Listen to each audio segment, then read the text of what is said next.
आपका नाम क्या हुआ? मेरा नाम राजेश सिंह हुआ। राजेश और सिंह जी। मैं पहले तो मैं आपके चैनल को धन्यवाद कहना चाहूँगा।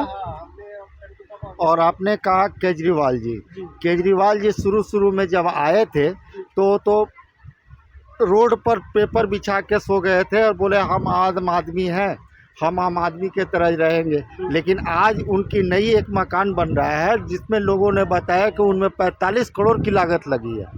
और न्यूज़ के माध्यम से हमें पता लगा कि उनके यहाँ जो पर्दे लगे हैं उनकी कीमत 95 लाख कुछ रुपया बताया गया है।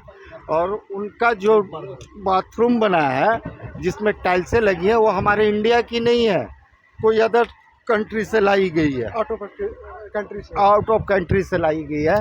वो 3 करोड़ कुछ रुपयों का उसमें टाइल्स लगी हुई है। अब आप बताएं कि वो किस तरह से आम आदमी रहे। वो आम आदमी नहीं, वो तो खास आदमी हो गया है। आज के लिए हमारे मोदी के पास भी इतना पैसा नहीं कि वो अपने लिए एक मकान बना सके।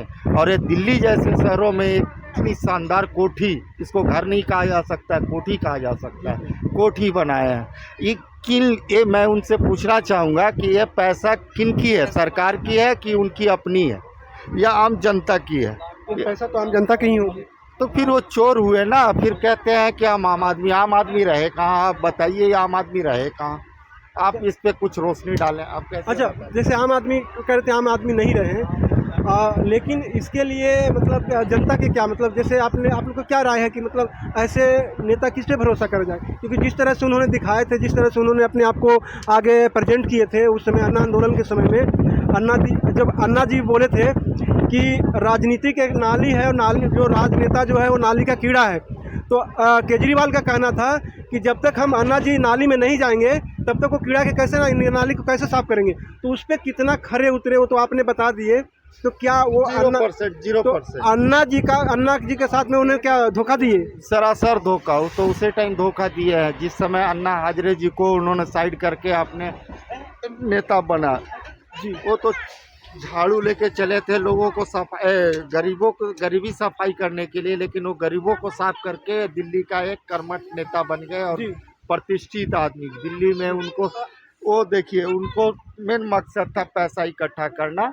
वो एक अच्छे पोस्ट पर थे, सरकारी नौकरी में थे, वो किस IPS ऑफिसर में थे। वहाँ से उनको उतनी पैसा नहीं मिल सकती थी जितना उन्होंने एक एरिया चुना राजनीति का कि हम जितना से जितना पैसा इकट्ठा कर सके। और उन्होंने इकट्ठा किया, लोगों के सामने उस पैसा को दर्शाया है, अपनी मकान बनाकर उन्होंने दर्शाया कि हाँ मैंने पैसा इकट्ठा। ये जनता के साथ सरासर धोखा है। सरासर धोखा। तो फिर भी जनता उनको अभी पहचान नहीं पा रही है। तो जनता किसको पहचाने? वैसे आप अभी तो देखिए नीतीश जी भी बहुत ईमानदार अपने आप को कहते हैं, ईमानदार के साथ अभी कुल मिला के जनता को बीजेपी के साथ जाना चाहिए। अगर देश की भलाई चाहते हैं तो बीजेपी के साथ है। प्रधानमंत्री के रूप में किसको देखना चाहते हैं? मोदी नरेंद्र मोदी जी के अलावा कोई नहीं। अगर इनके अलावा कोई आता भी है तो देश का विनाश होता है।